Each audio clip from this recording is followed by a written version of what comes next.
আপনার ব্যাগটা সরান। হ্যাঁ হ্যাঁ নিশ্চয়ই। একটু সরে বসুন। কি সমস্যা আপনার? আমার দিকে এভাবে ভ্যালভ্যাল করে তাকাচ্ছেন কেন? মেয়ে দেখলে চোখ চোখানে উঠে পড়ে নাকি? টিকিট টিকিট টিকিট টিকিট দেখি। এটা তো এই বাসের টিকিট না। এই বাসের টিকিট না? না। তাহলে আপনার বাসটা আমাদের বাসের একটু আগে বেরিয়ে গেছে। এই সিটটা ওনার, উনি দুটো সিটে বুক করেছে। সরি, আমি চলে যাচ্ছি। ইটস ওকে, আপনি চাইলে এখানে বসতে পারেন, আমার কোনো আপত্তি নেই। কোথায় যাবেন আপনি? মায়াপুর। তাহলে তো ভালোই হলো, একসঙ্গে ট্রাভেল করা যাবে। আমিও ওখানেই যাচ্ছি। মায়াপুরের কোথায় যাচ্ছেন আপনি? জমিদার বাড়ি।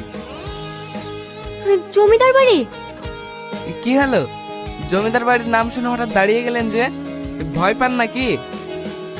না না, ভয় পাই না। বড় সাহেবকে আমি অনেক শ্রদ্ধা করি। জমিদার বাবু, আজকে হঠাৎ এই সময়? হ্যাঁ, আমার লাতে আজকে বাড়ি আসছে, তাই একটু বাজার দিকে যাচ্ছি। রোহন বাবু বাড়ি আসছে? হ্যাঁ। চাষবাস সব ঠিকঠাক চলছে তো? হ্যাঁ বাবু, আপনার তো সব ঠিকঠাক চলছে। আচ্ছা ঠিক আছে, হ্যাঁ আমি এখন আসি। কি রে, তোদের রান্না হলো? হ্যাঁ হ্যাঁ খালাম্মা, এই তো হয়ে এসছে। একটু চেখে দেখেন তো কেমন হয়েছে। ওই তো জমিদার সাহেবের গাড়ি, আপনাকে নিতে এসেছে নাকি? হ্যাঁ, আমি তো এই গ্রামের কিছুই চিনি না, তাই জমিদার সাহেব গাড়ি পাঠিয়ে দিয়েছে মনে হয়। ঠিক আছে, যান তাহলে। কি করু, এসে শুরু? আরে ওসব কিছুই না, চ। দাদু ভাই, আসতে কোনো অসুবিধা হয়নি তো? না দাদু, কোনো অসুবিধা হয়নি। না খেয়ে খেয়ে চেহারা কি অবস্থা করেছে দেখো তিনি।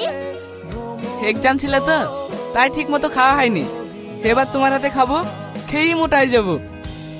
ওকে এখানে দাঁড় করে রাখবা না ভিতরে নিয়ে আসবা? হ্যাঁ হ্যাঁ, হাই বাবু ভিতরে আয়। আর 1 মাস বাদ দিয়ে তোর পরীক্ষা, এখন বাড়িতে আসা কি দরকার ছিল বলতো মা? একবারে পরীক্ষাটা দিয়ে আসতে।